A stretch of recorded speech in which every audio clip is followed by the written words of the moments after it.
વિદ્યાર્થી મિત્રો, એવીપી એજ્યુકેશનની અંદર તમારું સ્વાગત છે।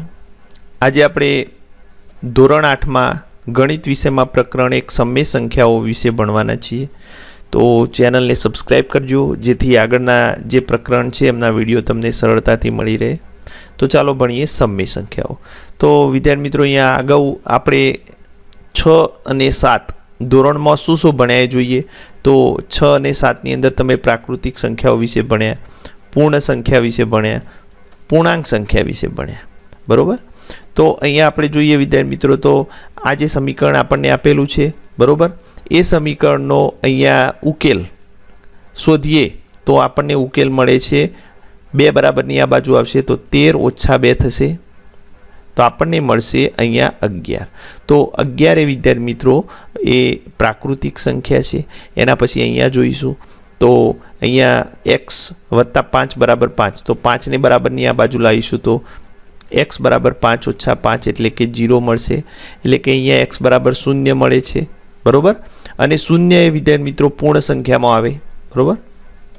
હવે જોઈએ આગળ, તો અહીંયા x વત્તા 18 બરાબર 5, તો x વત્તા 18 બરાબર 5, 18 ને બરાબરની આ બાજુ લાવીશું તો x બરાબર 5 ઓછા 18,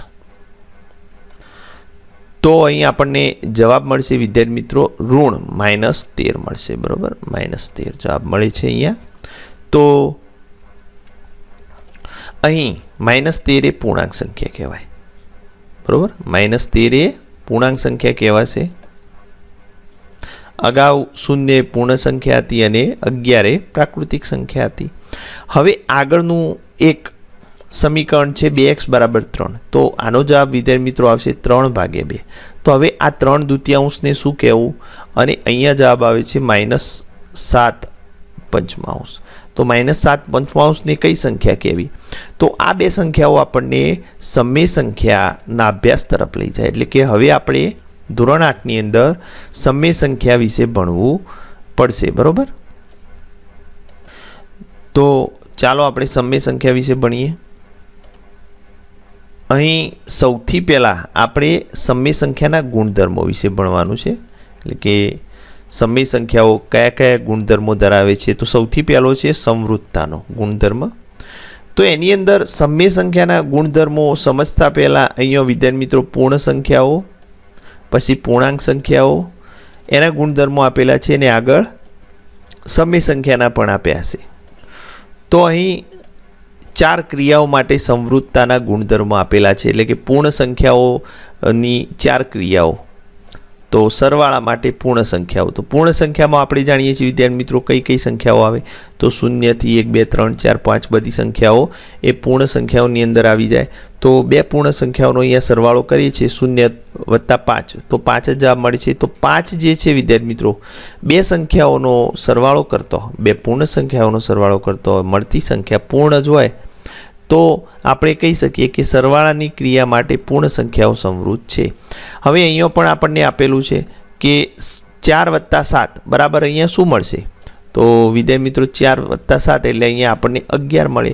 તો 11 એ પણ પૂર્ણ સંખ્યા છે, માટે 2 પૂર્ણ સંખ્યાનો સરવાળો કરીએ અને જે મળતી સંખ્યા છે એ પણ પૂર્ણ સંખ્યા હોય તો આપણે કહી શકીએ કે અહીંયા સરવાળાની ક્રિયા માટે પૂર્ણ સંખ્યા સમવૃત્ત છે, બરોબર। એના પછી બીજું બાદબાકીની અંદર આપેલું છે કે 5 ઓછા 7, તો અહીંયા જવાબ આપણને -2 મળે, બરોબર। તો એ પૂર્ણ નથી, કેમ કે પૂર્ણ સંખ્યાઓની અંદર વિદ્યાર્થી મિત્રો આપણે જાણીએ છીએ કે 0 1 2 3 આ બધી સંખ્યાઓ આવે એની અંદર ઋણ સંખ્યા આવતી નથી, માટે -2 પૂર્ણ સંખ્યા નથી, માટે આપણે કહી શકીએ કે બાદબાકીની ક્રિયા માટે પૂર્ણ સંખ્યાઓ સમવૃત્ત નથી। અહીંયા 5 ઓછા 7 કર્યા હતા, 5 એ પણ પૂર્ણ સંખ્યા છે અને 7 પણ પૂર્ણ સંખ્યા છે, પરંતુ -2 પૂર્ણ સંખ્યા નથી। એના પછી ત્રીજો ગુણધર્મ જોઈએ તો અહીંયા ગુણાકાર 0 ગુણ્યા 3, તો 0 પણ પૂર્ણ, 3 પણ પૂર્ણ અને જવાબ મળ્યો 0, એ પણ પૂર્ણ સંખ્યા છે। અહીંયા 3 ગુણ્યા 7, તો 7 તરી 21, તો અહીંયા આપણે લખીએ જવાબ આવશે 21। તો 21 એ વિદ્યાર્થી મિત્રો પૂર્ણ સંખ્યા છે, માટે આપણે અહીંયા કહી શકીએ કે ગુણાકારની ક્રિયા માટે પૂર્ણ સંખ્યાઓ સમૃદ્ધ છે, સરવાળાની ક્રિયા માટે પણ સમૃદ્ધ છે, પરંતુ બાદબાકીની ક્રિયા માટે સમૃદ્ધ નથી. હવે ભાગાકાર વિશે આપણે જોઈએ તો ભાગાકારની અંદર 5/8 છે, તો અહીંયા આપણને જવાબ કેટલો મળે છે? તો 5/8 જ રહે, એના છેદ ઉડતા નથી, માટે આનો જવાબ 5/8 રહે. તો 5/8 એ કોઈ પૂર્ણ સંખ્યા નથી, માટે ભાગાકારની ક્રિયા માટે પૂર્ણ સંખ્યાઓ સમૃદ્ધ નથી. તો આ રીતે સરવાળા માટે સમૃદ્ધ છે, ગુણાકાર માટે સમૃદ્ધ છે, બાદબાકી અને ભાગાકાર માટે પૂર્ણ સંખ્યાઓ સમૃદ્ધ નથી. એના પછી પૂર્ણાંક સંખ્યાઓ જોઈએ તો પૂર્ણાંક સંખ્યાઓ માટે સરવાળા માટે અહીંયા આપેલું છે. તો 2 પૂર્ણાંક સંખ્યાઓ, એટલે પૂર્ણાંક સંખ્યાઓની અંદર વિદ્યાર્થી મિત્રો હવે કઈ કઈ સંખ્યાઓ છે? તો આપણે અગાઉ ભણ્યા ધોરણ 7ની અંદર એ રીતે અહીંયા જોઈએ તો પૂર્ણાંક સંખ્યાઓની અંદર ઋણ સંખ્યા આવે, શૂન્ય આવે અને ધન આવે. બરાબર, તો ત્રણેય પ્રકારની સંખ્યાઓ ઋણ, શૂન્ય અને ધન પૂર્ણાંક સંખ્યાઓની અંદર આવી જાય. તો અહીંયા -6 + 5 બંને પૂર્ણાંક સંખ્યા, એનો જવાબ વિદ્યાર્થી મિત્રો આપણને અહીંયા -1 મળ્યો, એ પણ પૂર્ણાંક સંખ્યા. બરાબર, બીજી 2 સંખ્યાઓ લીધી, બંનેનો અહીંયા આપણે સરવાળો કરીશું. બરાબર, તો -7 + -5 અહીંયા આપણે કરીએ તો -7 + -5 અહીંયા વત્તા ઓછા ઓછા થઈ જશે, એટલે કે -7 - 5. હવે ઓછા ઓછા વત્તા એટલે 7 ને 5 12, મોટી સંખ્યા ઋણ એટલે ઋણ 12 જવાબ આવશે. તો એ પણ પૂર્ણાંક સંખ્યા છે. બરાબર, 8 + 5 કરીશું તો 13 આવશે, એ પણ પૂર્ણાંક સંખ્યા છે. આમ 2 પૂર્ણાંક સંખ્યાનો સરવાળો કરીશું તો આપણને પૂર્ણાંક સંખ્યા જ મળે છે. બરાબર, માટે આપણે અહીંયા લખી શકીએ કે સરવાળાની ક્રિયા માટે પૂર્ણાંક સંખ્યાઓ સમૃદ્ધ છે. બરાબર, તો અહીંયા ખરું આવશે.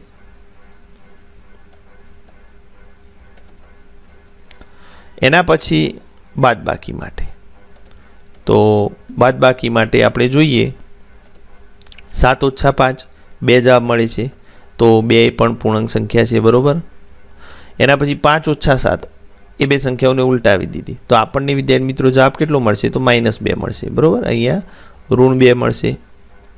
તો ઋણ 2 એ પણ પૂર્ણાંક સંખ્યા છે, કેમ કે પૂર્ણાંક સંખ્યાઓની અંદર ઋણ સંખ્યા હોય.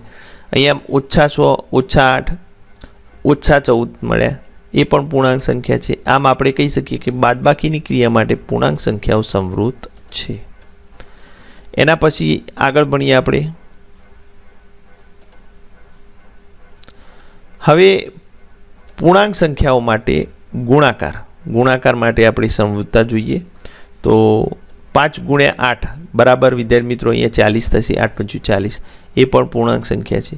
એના પછી -5 × 8 8 × 40, અહીંયા વિદ્યાર્થી મિત્રો આપણને કેટલા મળશે? તો અહીંયા આપણને મળશે 5 × 8 = 40 અને ઋણ 40. બરાબર, ઓછા 40. અહીંયા ઓછા ઓછા વત્તા એટલે અહીંયા ફક્ત 40 મળશે. તો ઋણ 40 પણ પૂર્ણાંક સંખ્યા, 40 પણ પૂર્ણાંક સંખ્યા. તો 2 પૂર્ણાંક સંખ્યાઓનો ગુણાકાર કરીએ તો જવાબ આપણને પૂર્ણાંક સંખ્યા મળે છે. માટે ગુણાકારની ક્રિયા માટે પૂર્ણાંક સંખ્યાઓ સમૃદ્ધ છે. એના પછી ભાગાકાર 5/8 બરાબર 5/8 અગાઉ જોયું એમ. તો 5/8 એ પૂર્ણાંક સંખ્યા નથી. બરાબર, માટે ભાગાકારની ક્રિયા માટે પૂર્ણાંક સંખ્યાઓ સમૃદ્ધ નથી. તો અહીંયા આપણે જોયું પૂર્ણાંક સંખ્યાઓમાં ગુણાકાર, બાદબાકી અને સરવાળા માટે પૂર્ણાંક સંખ્યાઓ સમૃદ્ધ છે, ફક્ત ભાગાકાર માટે સમૃદ્ધ નથી. બરાબર, ચલો એના પછી આપણે જે ભણવાનું છે સમય સંખ્યાઓ. તો હવે આપણે સમય સંખ્યાઓ વિશે ભણવાનું. અહીંયા જે જવાબ આવ્યો 5/8 એને આપણે કઈ સંખ્યા કહેવી? તો એનો જવાબ હવે આપણને મળશે.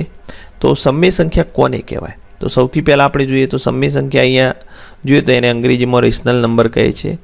તો જે સંખ્યાને 7મા ધોરણમાં થોડું આપણે ભણ્યા કે જે સંખ્યાને p/q સ્વરૂપમાં લખી શકાય.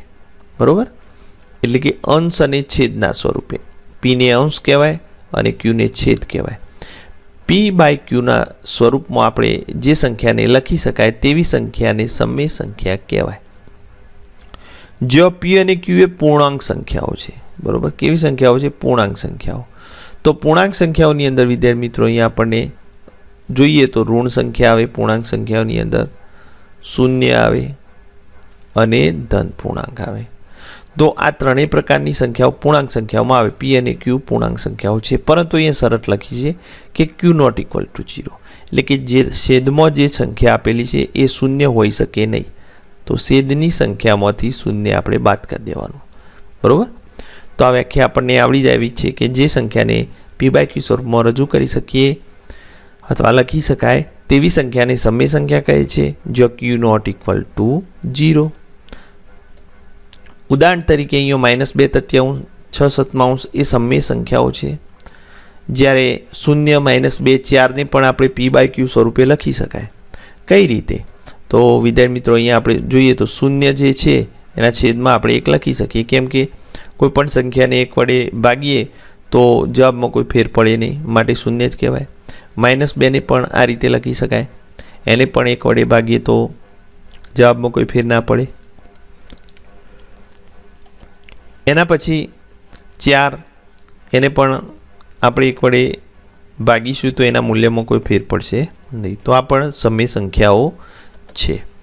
હવે બે સમય સંખ્યાઓનો સરવાળો, શું એનો જે જવાબ મળે છે એ સમય સંખ્યા છે? અહીં આપેલું છે કે અહીંયા બે સમય સંખ્યાઓ લીધેલી છે, 3/8 વત્તા -5/7, બંનેનો સરવાળો કર્યો તો અહીંયા આપણને જવાબ મળે છે 19/56. તો એ પણ સમય સંખ્યા જ છે. બરાબર.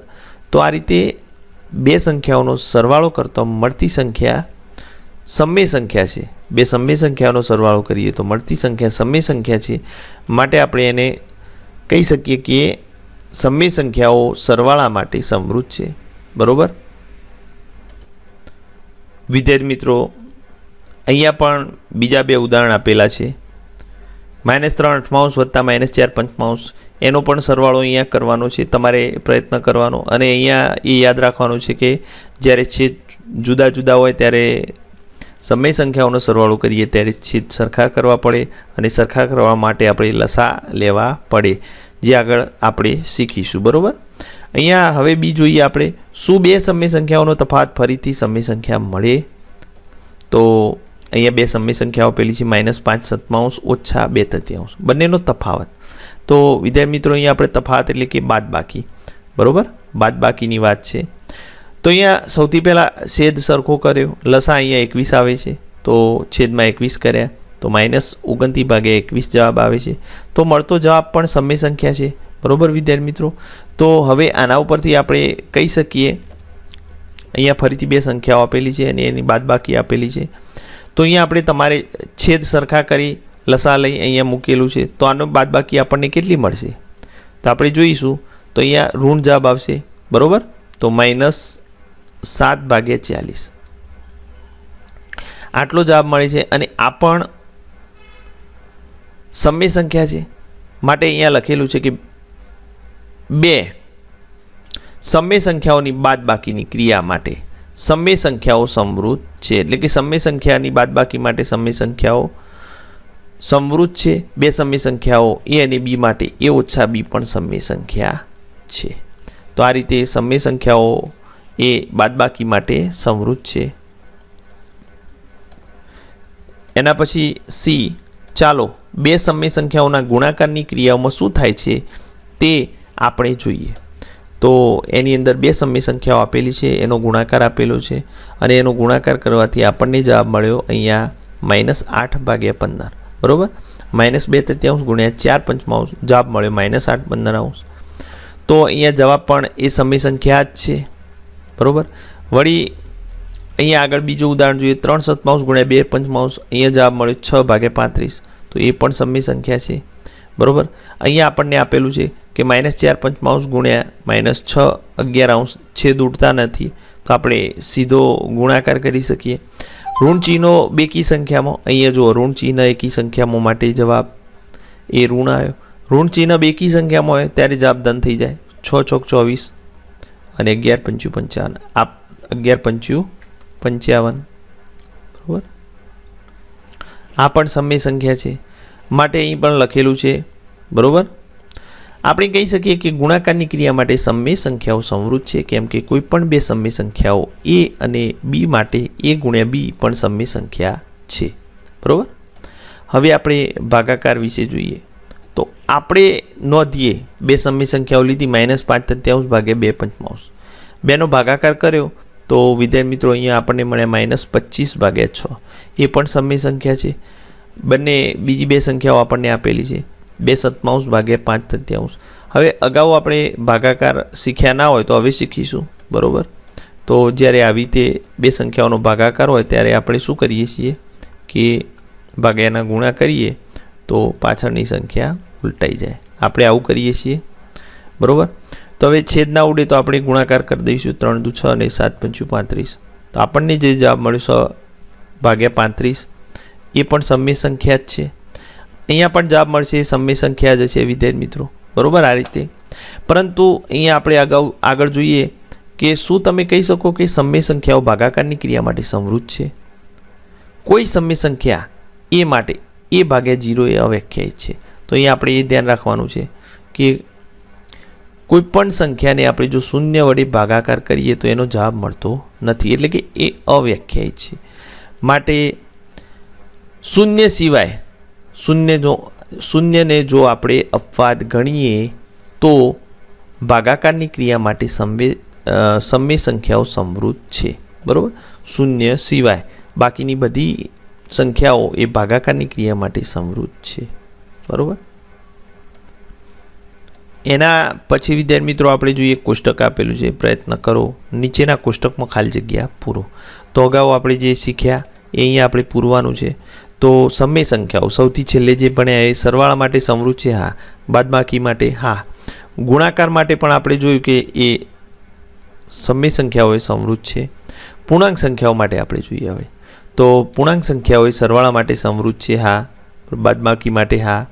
ગુણાકાર માટે પણ પૂર્ણાંક સંખ્યાઓ સમૃદ્ધ છે, ફક્ત ભાગાકાર માટે સમૃદ્ધ નથી.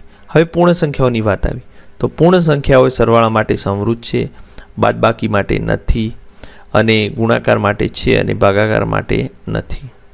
પ્રાકૃતિક સંખ્યાઓ સરવાળા માટે સમૃદ્ધ છે, બાદબાકી માટે ના, ગુણાકાર માટે હા અને ભાગાકાર માટે ના. તો આ રીતે તમારે આ કોષ્ટક ભરવાનું છે અને આગળના જે નિયમો છે આપણે બીજા વિડીયોમાં જોઈશું. તો ચેનલને સબસ્ક્રાઈબ કરજો.